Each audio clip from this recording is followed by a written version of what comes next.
এই যে দেখো নারী কাকে বলে।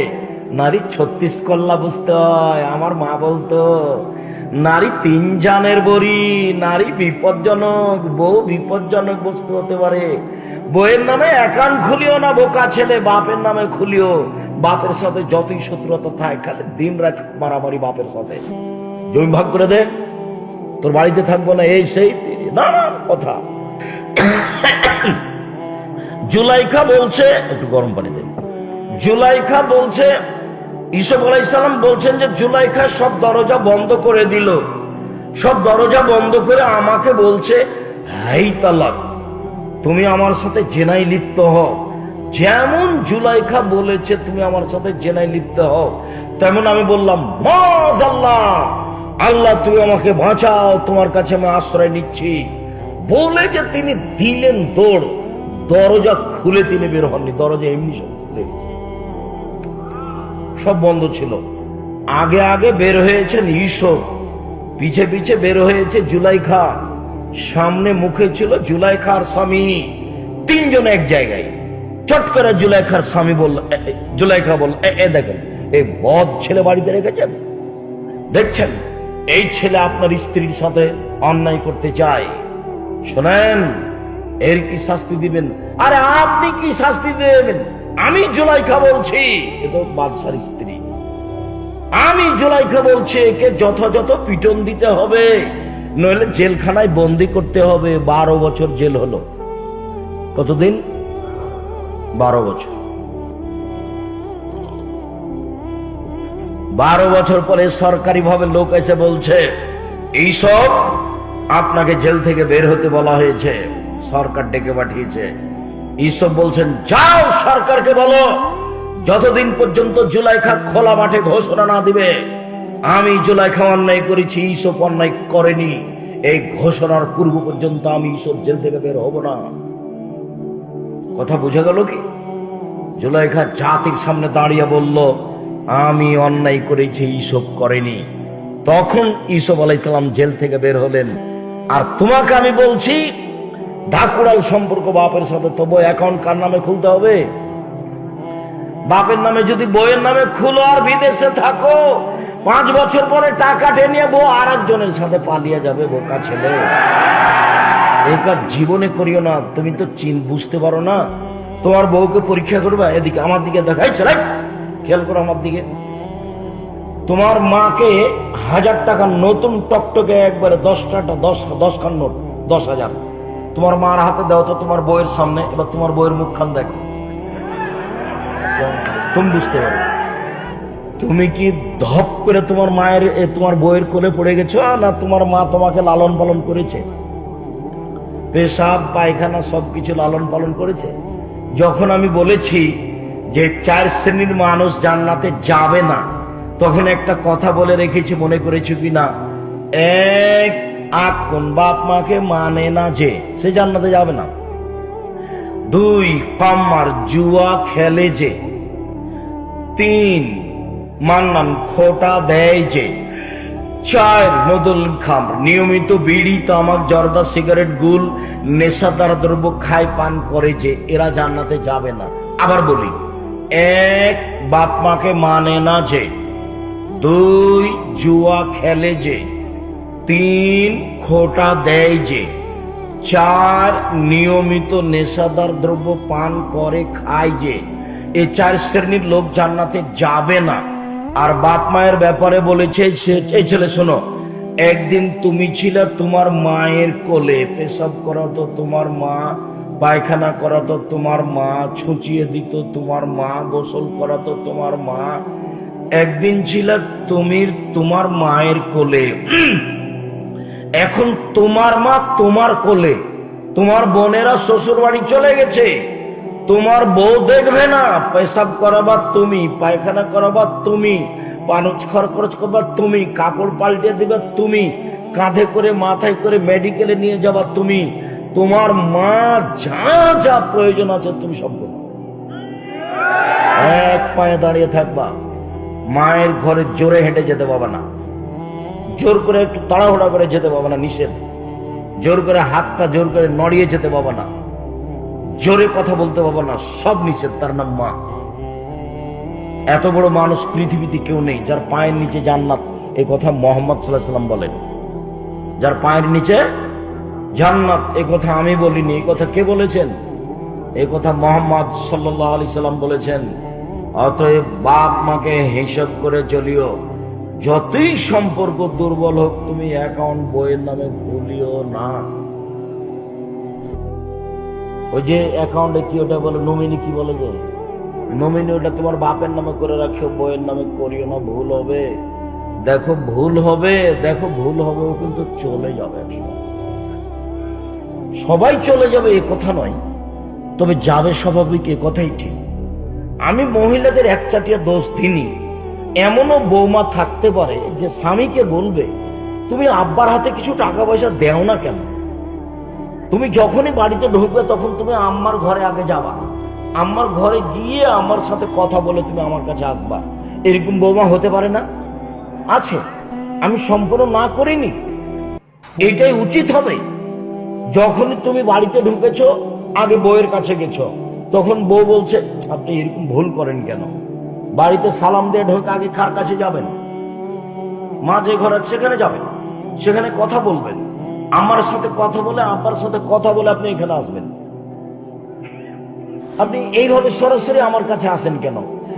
এইরকম বলার মতো মহিলা নেই? আছে, আমি টোটালে না করিনি। আয়েশা তো রাদিয়াল্লাহু আনহা মহিলা, খাদিজা রাদিয়াল্লাহু তাআলা আনহা তো মহিলা। অতএব মহিলা আজও ভালো হতে পারে, তবে স্বাভাবিকভাবে সাধারণত হয় না মর্মে রাসূল সাল্লাল্লাহু আলাইহি ওয়াসাল্লাম এত কিছু বলেছেন। উপস্থিত বৈঠকের মুসলিম বোন থামেন, আপনার সাথে কথা শেষ করি, আমাদের এখানে কথা লম্বা হয়ে গেল। এই মেয়ে থামো। আল্লাহ নবী বলছেন নবী ফিল জান্নাহ, নবীগণ জান্নাতে যাবেন। শহীদ ফিল জান্নাহ, শহীদেরা জান্নাতে যাবে। সিদ্দিক ফিল জান্নাহ, সত্যবাদীরা জান্নাতে যাবে। নিসাউ মিন আহলিল জান্নাহ, মহিলারা জান্নাতে যাবে। এই কথা বলে আল্লাহ রাসূল থামলেন না। যখনই বললেন মহিলারা জান্নাতে যাবে, তখন আর একটা কথা লাগিয়ে দিলেন। কোন মহিলা? যেই মহিলা কোনো কারণে স্বামী যদি রাগ করে, তাহলে স্বামীর হাত খান ধরে বলে, যতক্ষণ পর্যন্ত তুমি আমার উপরে খুশি না হবে ততক্ষণ পর্যন্ত কোনো কিছু খাবো না। এই নারী জান্নাতি নারী। আমি মনে হয় বুঝাতে পারলাম না ভালোভাবে, আবার বলি। এই বাচ্চা, এই ওই বাচ্চা ওটা, ও তো আর কথা বুঝে না, আপনাকে তো তাকে ধরে রাখতে হবে। একটু আবার দেখো তো। এক, নবীগণ জান্নাতে যাবেন। দুই, শহীদেরা জান্নাতে যাবে। তিন, সত্যবাদীরা জান্নাতে যাবে। চার, মহিলারা জান্নাতে যাবে। তো কোন মহিলা? এটা কথা। ওইদিকে তো আল্লাহ রাসূল বলেছেন জাহান্নাম বলতে নারী আর নারী। জাহান্নামের অধিকাংশ মানুষই নারী। জাহান্নাম বলতে নারী আর নারী, জাহান্নামের অধিকাংশ মানুষই নারী। দেখবা দুই হাদিসের কথা একই হবে শেষে। এই ছেলে বুঝতে চাচ্ছ না কেন? এক হাদিসে সিরিয়াল চলছে। এক, নবীগণ জান্নাতে যাবেন। দুই, শহীদেরা জান্নাতে যাবে। তিন, সত্যবাদীরা জান্নাতে যাবে। মহিলারা জান্নাতে যাবে। এইবার মহিলারা জান্নাতে যাবে, তারপরে কি বললেন আল্লাহ নবী? ওই সব মহিলা জান্নাতে যাবে কোনো কারণে যদি স্বামী রাগ করে হাত খান ধরে বলে, যতক্ষণ পর্যন্ত খুশি না হবেন আপনি ততক্ষণ পর্যন্ত আমি কোনো কিছু খাবো না। এই নারী জান্নাতি নারী। আচ্ছা, এবারে হাদিসে চলে আসে, এটা বুখারী মুসলিম। জাহান্নামের অধিকাংশ মানুষই নারী। জাহান্নামের অধিকাংশ মানুষই নারী। জাহান্নাম বলতে নারী আর নারী। তখন মদিনার মহিলারা বললেন কেন? কথা বোঝা যায় না? কেন যাব? তো আল্লাহ রাসূল উত্তর বলছেন, স্বামীকে মানে না এই জন্য, তাহলে দুটো একই হলো না? ওটারও ফলাফল যা, এ হাদিসেরও ফলাফল তাই। যখন তিনি বলতে লাগলেন যে মহিলারা জাহান্নামে যাবে, তখন কারা আপত্তি করলো?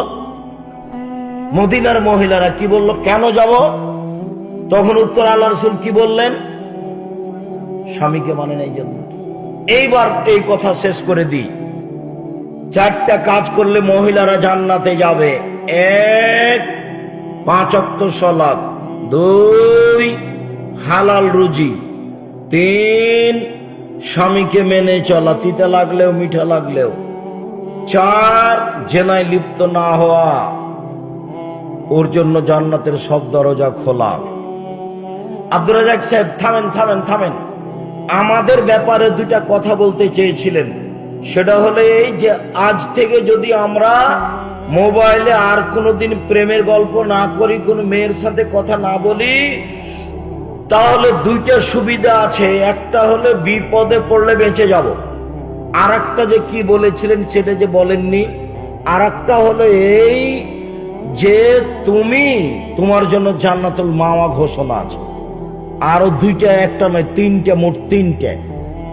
1, তোমার জন্য জান্নাতুল মাওয়া ঘোষণা কি? অনাহান নাফসানিল হাওয়া ফাইনাল জান্নাত হিয়াল মাওয়া। যে ব্যক্তি নিজেকে অশ্লীল কাজ থেকে থামিয়ে দিল, আমি আল্লাহ তাকে জান্নাতুল মাওয়া দিয়ে দিলাম। 3, কেউ যদি বলতে পারে আমি জেনাকে ভয় করি, তাহলে আমি তাকে বিচারের মাঠে বিশেষ ছায়াতলে রেখে দেব।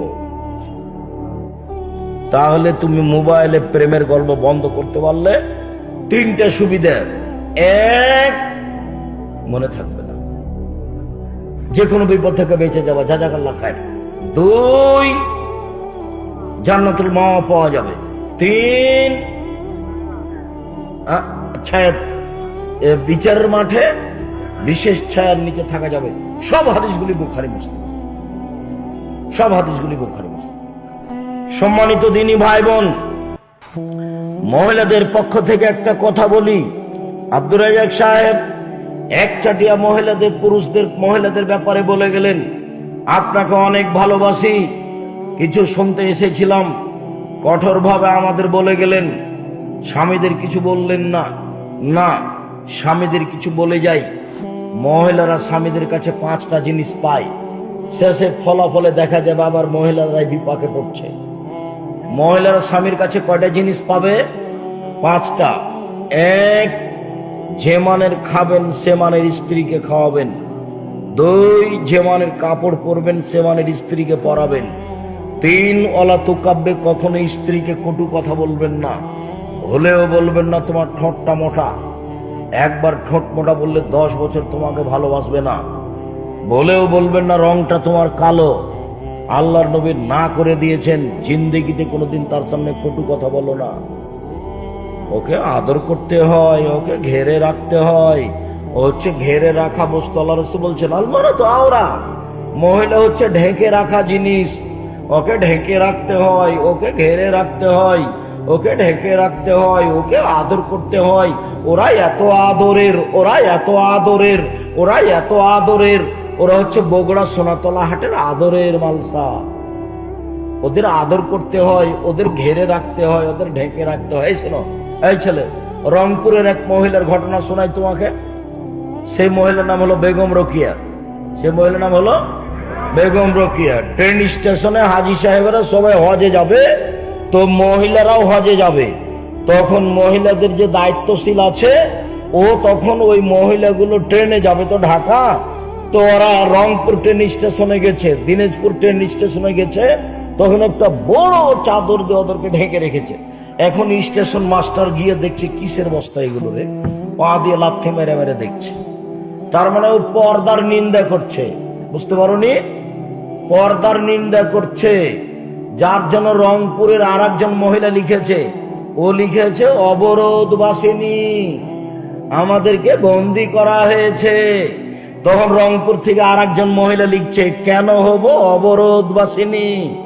আমরা অবরোধবাসিনী নই, আমরা হজ করতে যেতে পারি, আমরা আত্মীয় স্বজনের বাড়ি যেতে পারি, আমরা পড়াশোনা করতে যেতে পারি, আমরা যুদ্ধে যেতে পারি। আমাদের পৃথিবী খোলা তুমি ভুল লিখেছ। তোমাকে নিয়ে যারা নাচে তাদের তোবা করা উচিত, তাদের বই সংশোধন করা উচিত। তারা যেন বই সংশোধন করে নেয়। বইয়ের নাম এবার কি, রংপুর থেকে আরেকজন লিখেছে, বইয়ের নাম কি, কেন হব অবরোধবাসীন? আপনি পড়েই দেখেন। যারা ওইসব বইয়ের পক্ষে আছে তাদেরকে বই সংশোধন করতে হবে। মুকসিদুল মমিন বই একটা নামাজ রোজা শিক্ষা বই, সেই বইয়ের একটা হেডলাইন আছে, অবিবাহিত ছেলে মেয়েদের পড়া নিষেধ। হেডলাইন কি? অবিবাহিত ছেলে মেয়ের পড়া নিষেধ। যে দেখে সে পড়ে, যে দেখে সে পড়ে। কিরে কি লেখা আছে এখানে? অবিবাহিত ছেলে মেয়ের পড়া নিষেধ, তো যে দেখো সে পড়বে না? মানে হেডলাইনটাই ঠিক হয়নি। এবার হেডলাইন দেওয়ার পরে লেখক লিখছেন, ভরা পেটে স্ত্রী মিলন হলে ছেলে ভ্যাংচা হয়, সফরের পূর্বে স্ত্রী মিলন হলে ছেলে টেরা হয়, চন্দ্র সূর্য গ্রহণে স্ত্রী মিলন হলে ছেলে ল্যাংড়া হয়। এই ছেলে, ওইভাবে তুমি দাঁত মেল করে আছো কেন? এই হাদিস, এই কথা কোরআন হাদিসের সরাসরি বিপরীত, নেহায়াত অন্যায়। মহান আল্লাহ বলেন, নিসাউকুম হারসুল লাকুম ফাতু হারসাকুম আন্নাত শাইতুম। পৃথিবীর মানুষ তোমাদের স্ত্রী, তোমাদের জমি। পৃথিবীর মানুষ তোমাদের স্ত্রী, তোমাদের ক্ষেত। তোমরা তোমাদের জমিতে আসো তোমাদের ইচ্ছা মতো, সকালেই কি, বিকেলেই কি, ভরা পেটেই কি, সফরের পূর্বেই কি, চন্দ্রগ্রহণ লাগলেই কি আর না লাগলেই কি। এই কথা আল্লাহ বলছে। লেখক ওই কথা বলে আর আল্লাহ এই কথা বলেন। আল্লাহ বলছেন মহিলারা হজে যাবে, আল্লাহর নবী বলছেন বুখারী মুসলিমের হাদিস, মহিলারা যুদ্ধের মাঠে যাবে। আল্লাহর নবী নিজে স্ত্রীদেরকে যুদ্ধের মাঠে নিয়ে গেছেন। আয়েশা নিজে আত্মীয় স্বজনের বাড়িতে গেছেন। আত্মীয় স্বজনের বাড়িতে মহিলারা যাবে। সব হাদিস বুখারী মুসলিমে মহিলাদের পূর্ণ অধিকার দেওয়া হলো। আর লেখিকা লিখলো যে অবরোধবাসিনী। কি লিখলেন? অবরোধবাসিনী। এই ছেলে, আমার ওখানে দুঃখ, তোমার বিদ্যা দেখলে আমার খুব কষ্ট হয়। ওটা তোমার বিদ্যা নয়, যে বিদ্যা তোমাকে বোকা বানিয়েছে। আল্লাহ নবী বলছেন এর ফল এলম, বিদ্যা উঠে যাবে, একসরাল জাহাল, মূর্খতা বেড়ে যাবে। একবার বলছেন মূর্খতা বর্ষণ হবে। 20 বছর পূর্বে দিনাজপুরে যত শিক্ষিত মানুষ ছিল বেশি, তাহলে আল্লাহ নবী মিথ্যা কথা বলেছেন? নাউজুবিল্লাহ মিন যালিক। আল্লাহ নবী সত্য কথাই বলেছেন, তাহলে মিলাবা কিভাবে? মিলাও দেখি কিভাবে মিলাবা। আল্লাহ নবী বলছেন কি হবে? বিদ্যা উঠে যাবে, আর মূর্খতা কি হবে? বর্ষণ হবে।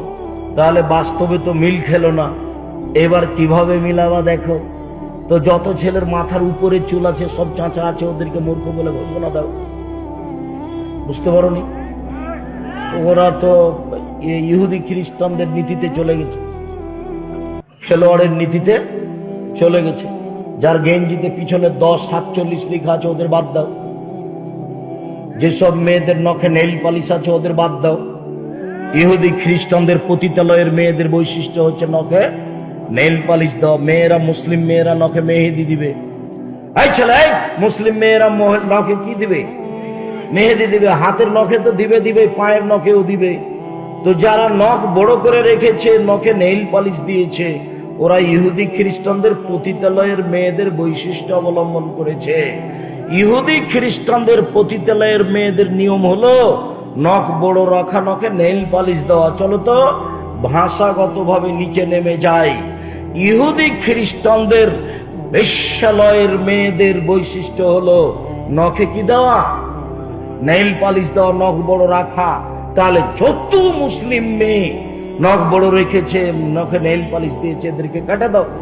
এরা শিক্ষিত নয়। তারপর তোমাদের খানসামা থানার সই ছেলেটা, ওই যে মেধাবী ছেলেটা, যেটা ঢাকা পিজি হাসপাতালের বড় ডাক্তার, 3 লক্ষ টাকা বেতন, ওর একটা কথা তোমাদের শোনাই। সেদিন তোমাদের গ্রামে এসেছিল, ভাবকি গ্রামে, না তোমাদের গ্রামের নাম কি? ভাবকি। সে গ্রামে আসলো, তোমরা দেখলে সবাই গ্রামবাসী মা চাচি চেয়ে আছে, আমাদের খুব বড় ডাক্তার, আমাদের ছেলে মেধাও ভালো, দেখতেও সুন্দর। গাড়ি থেকে নামলো, দাড়ি চাঁচা আছে, প্যান্টটা টাকনো নিচে আছে, গলায় টাই আছে, হাতে সিগারেট আছে, এইভাবে গাড়ি থেকে নামলো। একটু পরে দেখলাম বৌমা গাড়ি থেকে নামলো, হালকা হালকা গায়ে কাপড় আছে। একটু পরে নাতনি গাড়ি থেকে নামলো, গায়ে তেমন কাপড় নেই, দেখি গাড়ির পিছন দিকে কুকুর আছে। এবার ফলাফলে মিলাও দেখি, ওর বাপের টাকা পয়সা লাভ না লস? আবার যে প্রেসক্রিপশন লিখছে ঔষধের, যেই কোম্পানি তাকে টাকা দিয়েছে তারই লিখেছে, ও জানে এর চেয়ে ভালো কোম্পানি আছে। একে যদি এখন গ্রামবাসী লোকেরা বলে এই তোর এটা প্রেসক্রিপশন কেন? এই জন্য তুই লন্ডন থেকে পড়ে এসছিস, তো এই কথা মানাবে না? মানাবে, এটাই ঠিক। শিক্ষিত নয়, আল্লাহ নবীর কথা তোমাকে মিলাতে হবে। আল্লাহ নবী বললেন কি, বিদ্যা উঠে যাবে, মূর্খতা বেড়ে যাবে। তো আমরা তো দেখছি বিদ্যা বেড়ে চলেছে, তাহলে তো কথা নবীর মিথ্যা হয়ে যায়। বাস্তব তুমি মিলাও, কিভাবে মিলাবা?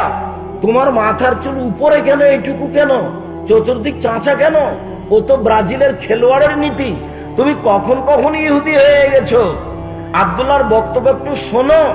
আব্দুল্লাহ বলেনি মসজিদের একে সভাপতিকে যে টাইলস খুলে বিক্রি করে দিয়ে মক্তব চালু করতে হবে? আব্দুল্লাহ বলেছে যে এই এসি বিক্রি করে কি চালু করতে হবে? মক্তব চালু করতে হবে। উত্তরবঙ্গে তার সফর মোটামুটি শেষ, সারা দেশ জুড়ে মক্তব চালু করবে। বিদ্যার সূচনায় যেতে হবে, নইলে ওরা বুদ্ধি আর বিদ্যা দিয়ে দেশ পরিচালনা করে পৃথিবী। যখন পদ্মা সেতু বানানো হলো তখন ওরা হলো ইঞ্জিনিয়ার, আমরা হলাম কামলা, আমরা হলাম কিষান কামলা। আমরা তো এতে রাজি নই। তাহলে কি করবে করো। তাহলে কি ওপরে চুল বড় রাখলেই আমরা এটা হতে পারবো?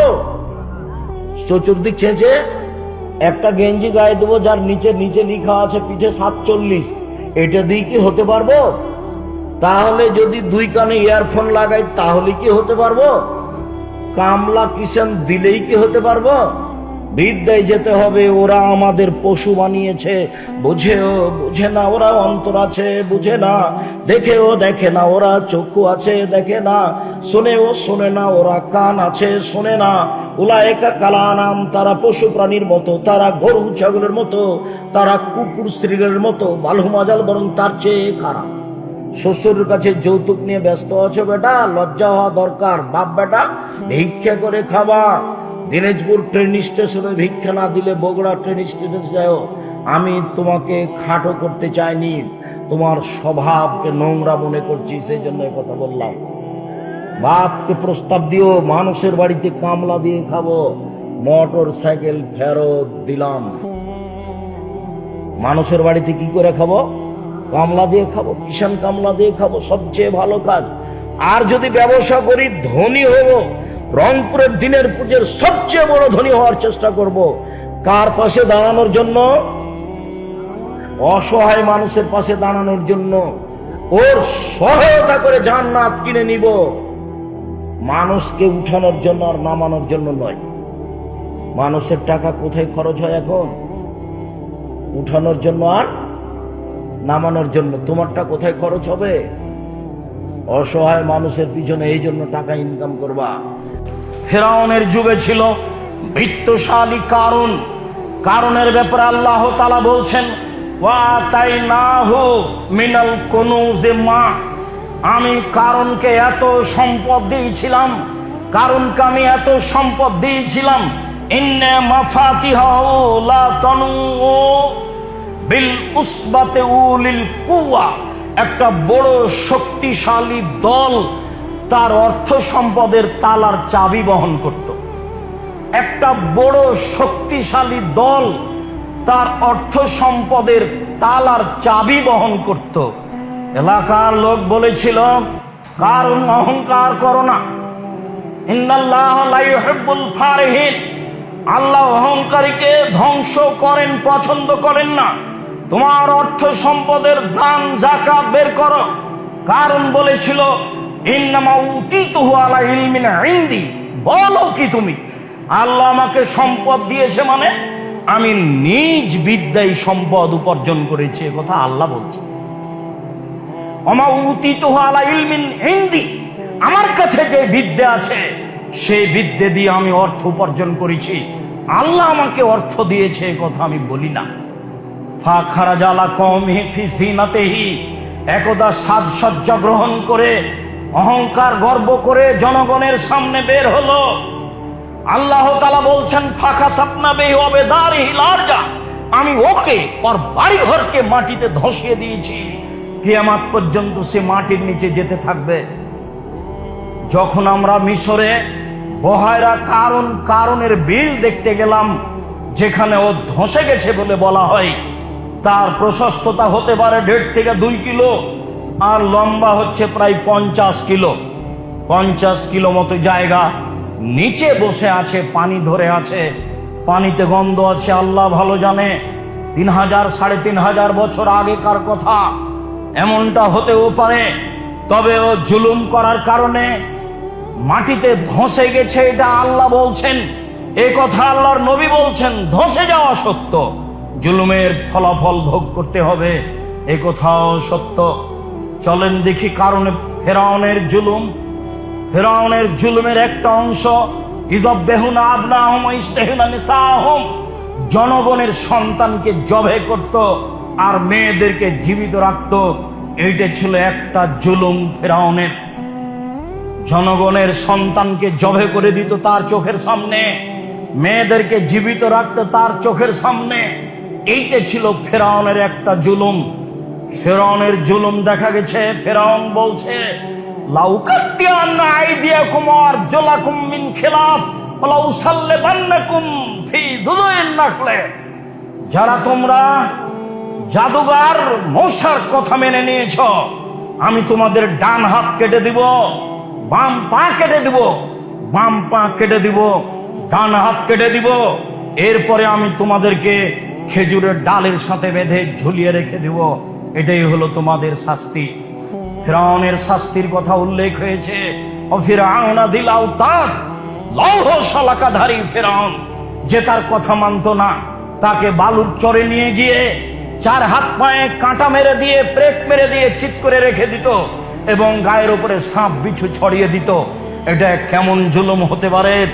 এইভাবে ফেরাউন জুলুম করে দুনিয়া থেকে চলে গেছে। অনেক জুলুম ফেরাউনই বলেছিল নাইন ইত্তাখাযতা ইলাহান গায়রি লাজালান্নাকা মিনাল মাসজুনিন, মুসা আমাকে বাদ দিয়ে তুমি যদি আল্লাহ বলে কাউকে বিশ্বাস করো, আমি তোমাকে জেলখানায় বন্দী করে দেব। ফেরাউনই বলেছিল মা'লামতু লাকুম মিন ইলাহিন গায়রি, আমি ব্যতীত তোমাদের আর কোন আল্লাহ আছে এ কথা আমি জানি না। ফেরাউনই বলেছিল আনা রাব্বুকুমুল আ'লা, আমি হচ্ছি তোমাদের সবচেয়ে বড় আল্লাহ। এত বড় জালেম মানুষের প্রতি এভাবে দীর্ঘদিন জুলুম করার পরেও একদিন দুনিয়া থেকে বিদায় নিয়েছে। ইযা আদরাকাহুল গারাক, যখন পানি তাকে পেয়ে নিল, এখন ডুবে যাচ্ছে, চোখের সামনে তার সম্প্রদায় সবাই ডুবে গেল। যখন সবাই ডুবে গেল চোখের সামনে, তখন ফেরাউন বলছে আমানতু আন্নাহু লা ইলাহা ইল্লাল্লাযী আমানাত বিহি বানু ইসরাঈল, আমি ফেরাউন ওই আল্লাহকে মেনে নিলাম যে আল্লাহকে বানু ইসরাঈল মেনে নিয়েছে। ওয়ানা মিনাল মুসলিমিন, আমি একজন মুসলিম। এই কথা ফেরাউন ঘোষণা দিল পানিতে ডুবে যাওয়ার সময়। বলল আল্লাহ ছাড়া কোনো মাবুদ নেই, সেই আল্লাহ যে আল্লাহকে বানু ইসরাঈল মেনে নিয়েছে, আমি ফেরাউন সে আল্লাহকে মেনে নিলাম, আমি হচ্ছে একজন মুসলিম। তখন আল্লাহ তাআলা বলছেন আলআন অকাদ আশাইতা কাবল, ও এখন মেনে নিলে? ইতিপূর্বে তুমি জালেম ছিলে, কথাই ঠিক, তুমি এখন মেনে নিলে। ইতিপূর্বে তুমি জালেম ছিলে, তুমি পৃথিবীর মাটিতে বিপর্যয় সৃষ্টি করেছো ফেরাউন। মনে রেখো আল ইয়াওমা নুনাজ্জিকা বিবাদানিকা লিতাকুনা লিমান খালফাকা আয়া, তোমার আজকে ইসলাম গ্রহণ করার কি আছে? তোমার শরীরকে আমি কিয়ামত পর্যন্ত রেখে দিলাম, পৃথিবীর মানুষ কিয়ামত পর্যন্ত দেখে তোমাকে উপদেশ গ্রহণ করবে যে জালেমের একদিন ধরা আছে, জালেম একদিন না একদিন ধরা খাবে। আল্লাহর ধরা বড় কঠিন। যখন আল্লাহ কোন জালেম জনপদকে ধরেন, তখন ধ্বংস করে দেন, তখন আর ছাড় দেন না। আজ তুমি আমার সামনে মুসলিম বলে ঘোষণা দিলে এ কথা ঠিক, তোমার মুসলিম ঘোষণা গ্রহণ হলো না, তোমাকে কিয়ামত পর্যন্ত রেখে দিলাম। মানুষ দেখে তোমাকে উপদেশ গ্রহণ করবে যে জালেমের ফলাফল কি। পৃথিবীর মাটিতে কেউ জুলুম করে রক্ষা পায়নি, তা আপনারা জানেন। এদেশের বিগত সরকারও জুলুম করে রক্ষা পায়নি। কত তার জুলুম কেনা জানে না, ছোট বড় সবাই জানে, দেশ বিদেশের লোক জানে। কত সেনাকে পিলখানায় হত্যা করেছে, কত মানুষকে নির্বিচার করে হত্যা করেছে, কত মানুষকে ক্রস ফায়ারে হত্যা করেছে, কত মানুষকে গুম করে হত্যা করেছে। সিলেটের উল্লেখযোগ্য সুনামধন্য ব্যক্তি ইলিয়াস তার একজন। সাগরের গভীর পানিতে নিয়ে গিয়ে গায়ের সাথে ভারী পাথর বেঁধে দিয়ে পানিতে ছেড়ে দেওয়া হয়েছে। জুলুম কত হতে পারে, আরো কত আছে কে না জানে। জুলুম করে কেউ টিকতে পারে না। জেলখানায় বন্দি করে আলেম ওলামাদের হত্যা করেছে, জেলখানায় বন্দি করে বহু মানুষকে আজীবন জেলে রেখেছে। মাওলানা দেলোয়ার হোসেন সাইদি রাহিমাহুল্লাহ তার একজন। জুলুম করে কেউ টিকতে পারে না, জুলুমের ফলাফল ভোগ করতেই হবে একদিন। এদেশের সুশিক্ষিত ভবিষ্যৎ জাতীয় সম্পদ নিরপরাধ নিরীহ ছেলেদেরকে কত শতকে হত্যা করেছে, যা আপনারা ভালোভাবেই জানেন। হত্যা করা মহাপাপ। মহান আল্লাহ বলেন, ওমাইয়াকতুল মুমিনান মুতাআম্মিদা, কেউ যদি বিশ্বাসী একজন মুসলিম পুরুষকে হত্যা করে তাহলে তার ফলাফল জাহান্নাম, খালেদান ফিহা, তাকে চিরদিন জাহান্নামে থাকতে হবে। ওয়া লানাহু, তার প্রতি আল্লাহ অভিশাপ করেছেন। ওয়াদাল্লাহু লাহু আযাবান আযীমা, আল্লাহ তার জন্য বড় শাস্তি ঘোষণা দিয়েছেন। মহান আল্লাহ বলেন, মান কাতালা নাফসান বিগাইরি নাফসিন, কেউ যদি কোন মানুষকে অন্যায় ভাবে হত্যা করে থাকে, কান্নামান কাতালান নাসা জামিয়া, সেজন্য একজন মানুষকে হত্যা করে সারা পৃথিবীর মানুষকে হত্যা করলো। এই কথা আল্লাহ তাআলা বলেন। এমন কথা মুহাম্মদ সাল্লাল্লাহু আলাইহি সাল্লাম বলেন। এমনিতে আল্লাহ বলেছেন খুনের বদলে খুন। রাসূল সাল্লাল্লাহু আলাইহি সাল্লাম বলেছেন একজনকে খুন করতে গিয়ে যদি হাজারো জন অংশগ্রহণ করে সবাইকেই খুন করতে হবে। এটা আল্লাহর বিধান, এটাই রাসূল সাল্লাল্লাহু আলাইহি সাল্লামের বিধান। আবার স্বৈরাচারী শাসকের ব্যাপারে মুহাম্মদ সাল্লাল্লাহু আলাইহি সাল্লাম বলেন, সাইয়্যিদুশ শুহাদা হামজা ইবনে আব্দুল মুত্তালিব, শহীদদের সর্দার হচ্ছেন হামজা ইবনে আব্দুল মুত্তালিব।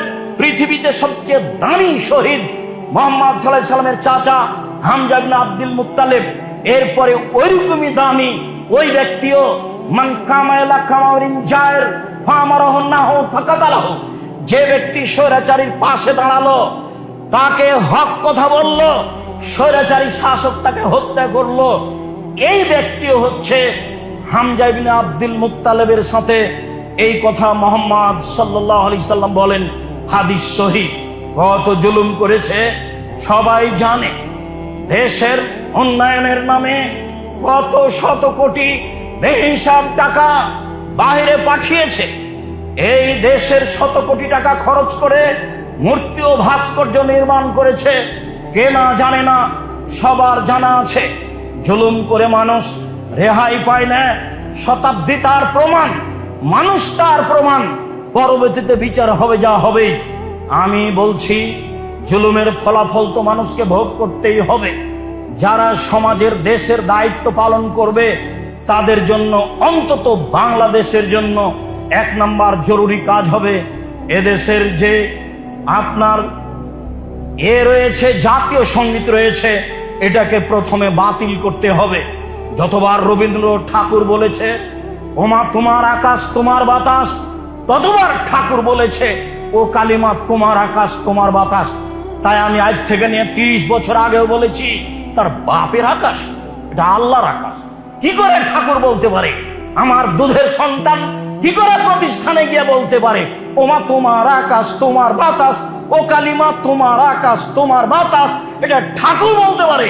আমি মুসলিম চিররণবীর, মরণকে ভরি না ভয়, মরলে শহীদ বাঁচলে গাজী আমার উভয় সমান। আমার আর পরোয়া কি? কাজেই আমার সব সময় সমান।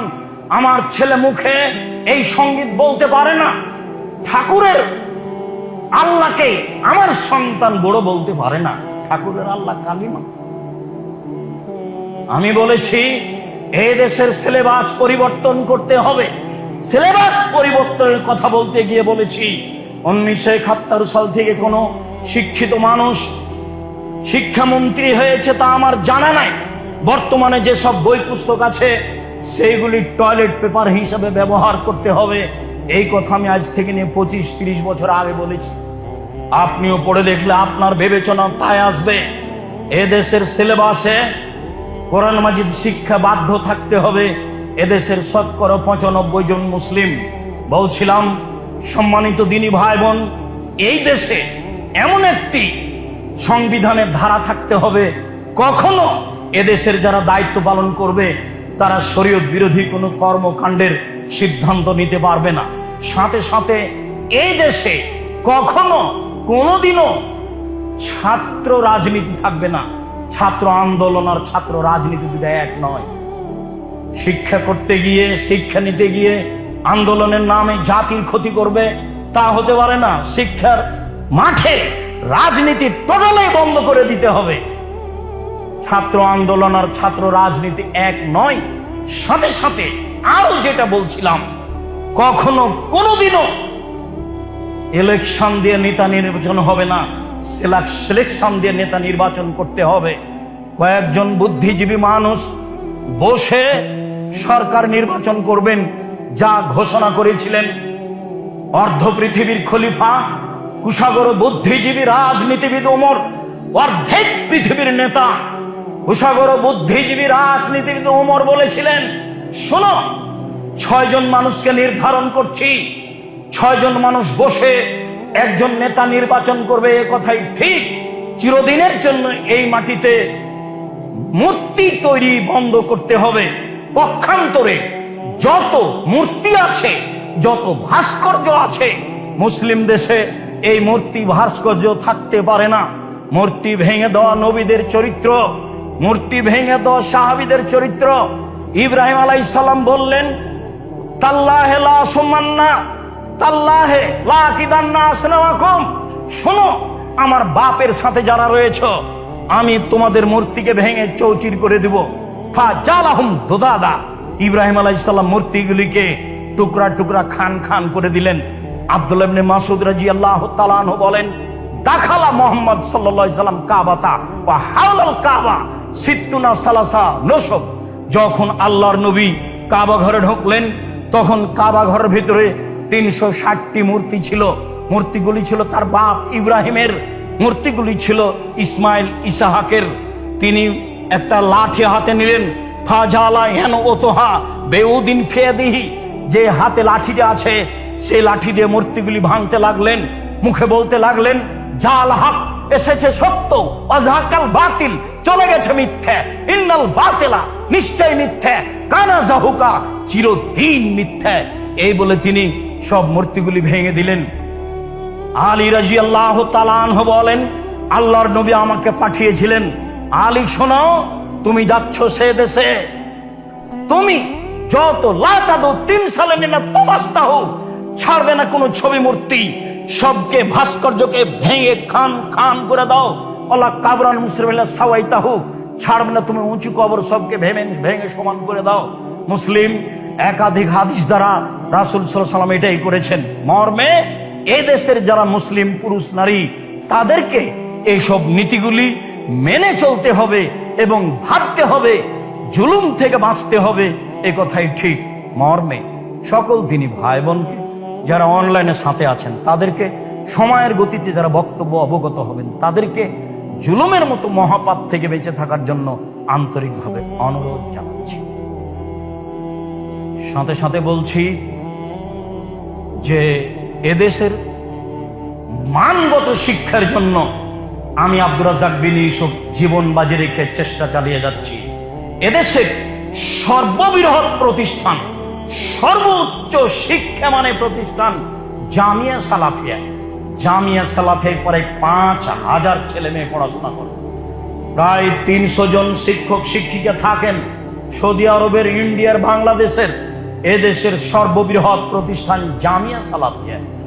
এখানে প্রায় 519 জন এতিম রয়েছে। এদেশের একেবারে শূন্যের উপরে থাকা প্রতিষ্ঠান জামিয়া সালাফিয়া। শিরক মুক্ত প্রতিষ্ঠান জামিয়া সালাফিয়া। বিদআত মুক্ত প্রতিষ্ঠান জামিয়া সালাফিয়া। দল মুক্ত প্রতিষ্ঠান জামিয়া সালাফিয়া। হিংসা মুক্ত প্রতিষ্ঠান জামিয়া সালাফিয়া। এদেশের সর্ববৃহৎ প্রতিষ্ঠান জামিয়া সালাফিয়া। এর জন্য আন্তরিকভাবে দোয়া করার ব্যাপারে অনুরোধ জানাচ্ছি। আমি দোয়ার ভিখারি। জামিয়া সালাফিয়ার জন্য দোয়া করার ব্যাপারে আপনাকে আমি অনুরোধ করছি। আর পরের অংশ, জামিয়া সালাফি কখনো ভুলবেন না 10 টাকা হলেও সহযোগিতা করতে। আমি যেখানে যাই জামিয়া সালাফিয়ার সাথেই নিয়ে যাই। জামিয়া সালাফিয়ার কোনো আপনার ওই বিভিন্ন পর্যায়ে জুলুম করলে নিরুপায় হয়ে একদা নূহ আলাইহিস সালাম বললেন, রব্বি লা তাজার, তুমি ছেড়ো না, মিনাল কাফিরিনা দাইয়ারা, লা তাজার ফিল আরদে মিনাল কা। আমি নূহ বলছি, আমার সম্প্রদায় অত্যাচার করেছে, তুমি এদের ধ্বংস করে দাও, একটা পরিবারও ছেড়ো না। এই কথা বলার পরে আল্লাহ বলছেন নূহ আলাইহিস সালামের কথা, ওয়ালা ইয়ালিদু ইল্লা ফাজারান কাফারা, ইল্লা ফাজরান কাফারা। নিশ্চয় একটা লোক যদি তুমি ছেড়ে দাও তো ও নিজে শয়তান, ও যত জন্ম দিবে সবাই হবে শয়তান। অতএব মাটির উপরে একটা পরিবারও তুমি রেখো না, সবকে ধ্বংস করে দাও, সবাই জালেম।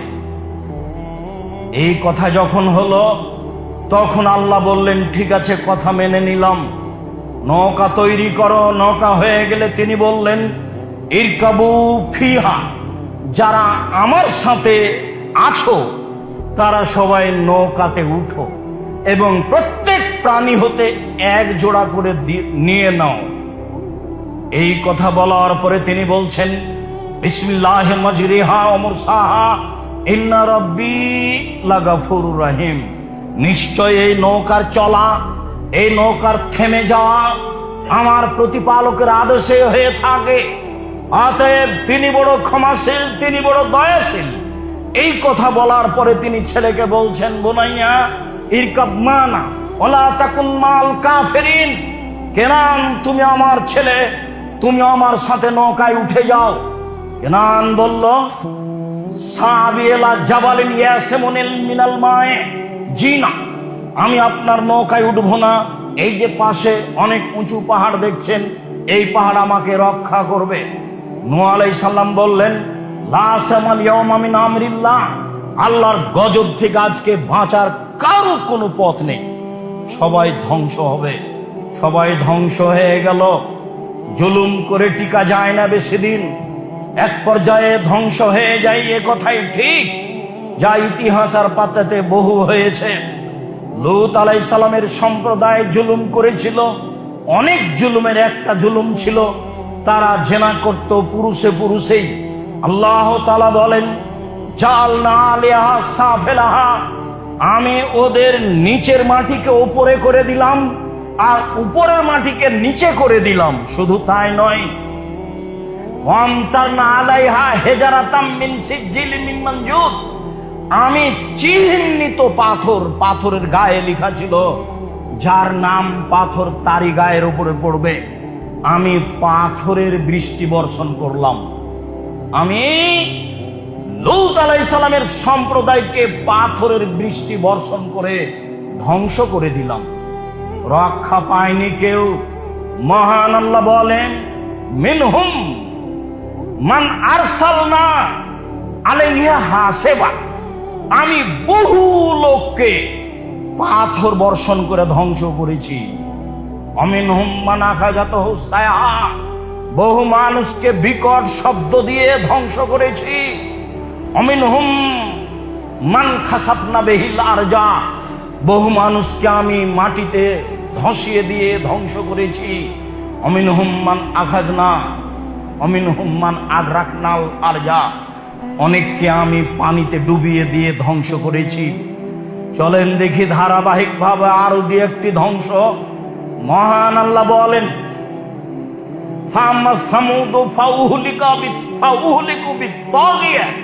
সামুদ সম্প্রদায়কে বিকট শব্দ দিয়ে ধ্বংস করা হয়েছে।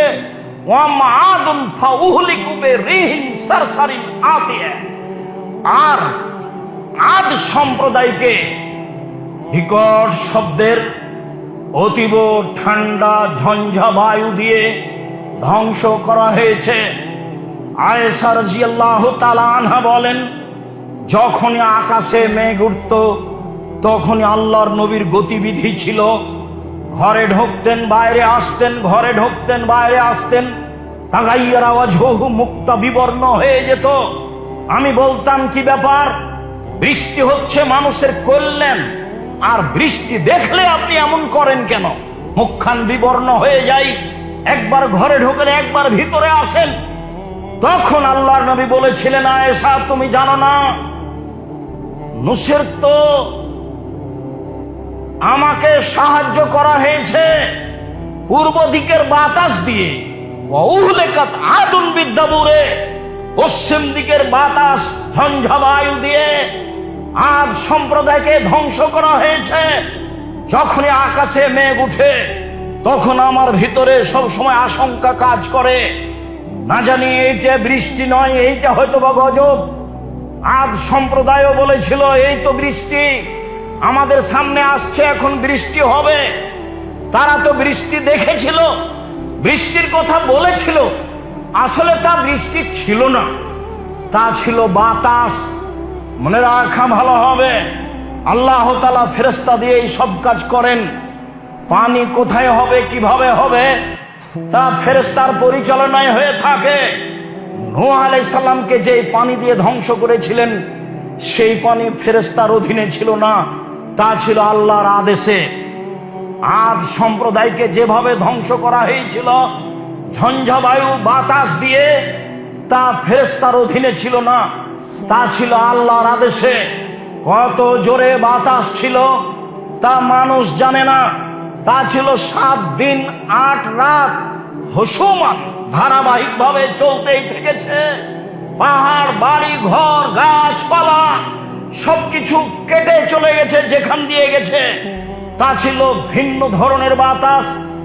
আকাশে বাতাস উঠলেই আয়েশা আমি আশঙ্কা করি, আকাশে মেঘ উঠলেই আমি আশঙ্কা করি, আমি তো বলছি মেঘ, আসলেই কি মেঘ? আদ সম্প্রদায় বলেছিল মেঘ, আসলে তা মেঘ ছিল না। ফাদামদামা আলাইহিম রাব্বুহুম বিযামবিহিম ফাসাওয়াহা, তাদেরকে একেবারে অন্ধকার, খুব বেশি ঠান্ডা, বিকট শব্দের ঝঞ্ঝা বায়ু দিয়ে ধ্বংস করা হয়েছে, সবকে একাকার করে দেওয়া হয়েছে। মহান আল্লাহ বলেন, আলাম তারা কাইফা ফাআলা রাব্বুকা বিআদ ইরামা যাতিল ইমাদ।